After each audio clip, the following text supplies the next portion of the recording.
So, ang pag-uusapan o i-review natin ay kung okay pa bang bumili ng Steam Deck OLED in 2026 kahit may mga lumabas ng malalakas na handheld this year.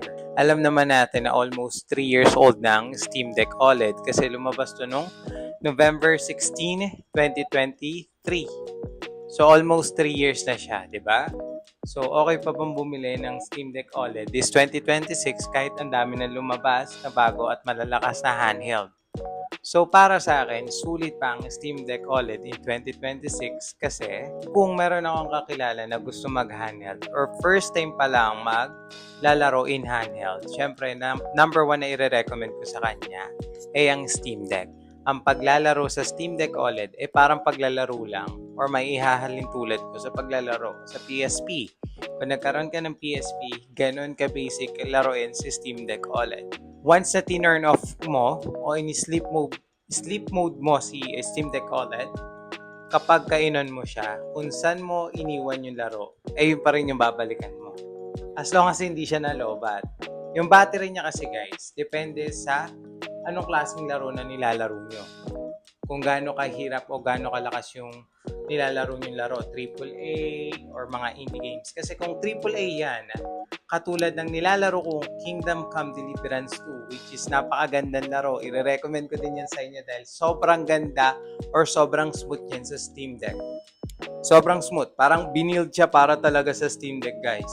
Sa paglalaro ng Steam Deck, mauubos mo siya, again, depende sa laro or kataasang graphics na kailangan ng isang larong nilalaro mo. Tapos, ang charging niya, ay aabutin ka ng 3 hours. 3 hours ang charging ng isang Steam Deck. So, kung mahihinang graphics lang naman, ang laro na nilalaro nyo, katulad ng Balatro, di ba? Ang hina nun, guys, tatagal talaga yung Steam Deck nyo doon. May mga ibang laro talaga na ang hirap ng patakbuhin itong Steam Deck OLED. Okay, katulad ng Crimson Desert nga. Ang Crimson Desert, pag nilaro mo sa Steam Deck OLED, hirap na hirap siyang patakbuhin.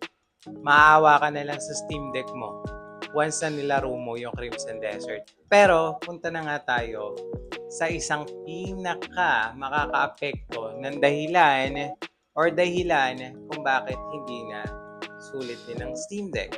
Siyempre, yung price. Guys, alam naman natin na this 2026, grabe yung tinaas ng price ng Steam Deck. Grabe yung pag-a-announce ng Valve. Grabe guys. Hindi makatarungan yung price na inangat nila. Dati nakabili ako ng Steam Deck, almost 35,000 lang. Brand new na yun guys, brand new. 35,000. Tapos ngayon, grabe na yung tinaas. Huling check ko, siguro around 70,000, 1 terabyte. Grabe guys, di ba?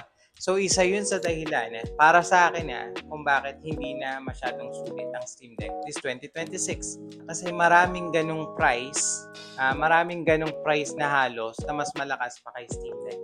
Kaya kung ako sa inyo, for me lang, makita ko kung may pera ako Kaya for me lang, if you are planning to buy a Steam Deck this 2026, again, hindi ako hater ng Steam Deck. Steam Deck ang pinaka-favorite kong handheld na hawakan ko sa buong buhay ko. Bukod sa PSP. Kasi PSP ang pinakaunang console ko na nahawakan. Ayun ang kauna-unang console na nagkaroon ako.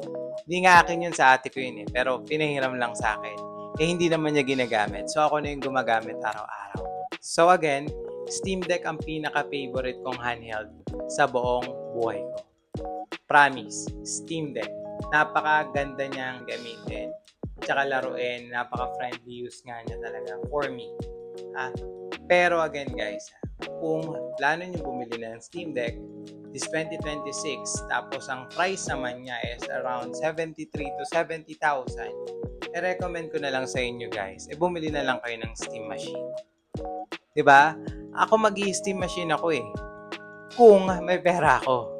Tsaka hindi nyo ako masabing hater ako ng Steam Deck. Guys, dalawa yung Steam Deck ko guys. Parehas OLED. Sa sobrang favorite ko siya, dalawang Steam Deck ko.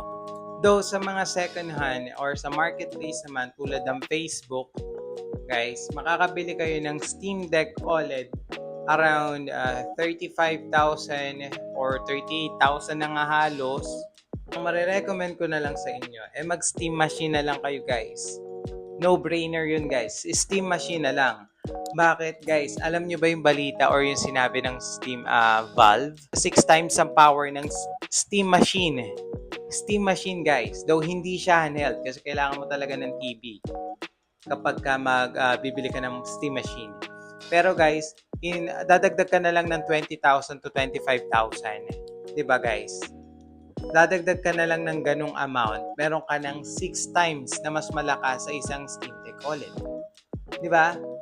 Ang ganda nun guys. Kaya kung talagang gusto nyong masulit yung pera nyo, though hindi siya handheld, okay, hindi handheld ng Steam machine na nilabas ng Valve kasi kailangan mo ng TV doon. Pero kung ako sa inyo guys, kung nagbabala kayong bumili ng Steam Deck in 2026, mas re-recommend ko na lang sa inyo na mag-Steam machine na lang kayo. Ang ganda guys ng Steam machine. Nakikita ako sa mga review. Guys, yung mga bagong laro, grabe, minamani niya lang guys. Hindi man lang pinagpapawisan yung Steam Deck nila, Steam machine nila. At sigurado naman ako na once na bumili kayo ng Steam machine, talaga masusulit nyo yung pera nyo. Kasi nga, nakakaluwa yung graphics na pwede mong laruin. Ang ganda. Hindi ko sinasabing hindi magiging sulit ang pera mo sa Steam Deck OLED. Pero again, i-recommend ko na lang na mag-Steam machine kayo. Ang ganda ng Steam machine. Total, Valve din naman ang gumawa. Diba? Mag-Steam machine na lang kayo kaysa mag-Steam Deck OLED kayo. Sulit pa ba para sa akin or para sa inyo ang Steam Deck OLED this 2026? Sagot ko ay talagang sulit pa. Sobrang sulit pa. Sobrang sulit niya pa for me. Pero again, for me din, mag-Steam machine na lang ako. Kung may extra money ako, kaysa mag-Steam Deck OLED ako. Doon na tayo sa latest. Latest guys, ang ganda no. So ano sa tingin nyo guys? Para sa inyo ba, sulit pa ang Steam Deck OLED in 2026 kahit napakarami ng lumabas na handheld? Kayo guys, ano ba sa tingin nyo? Mag-comment nga kayo dyan. Peace out!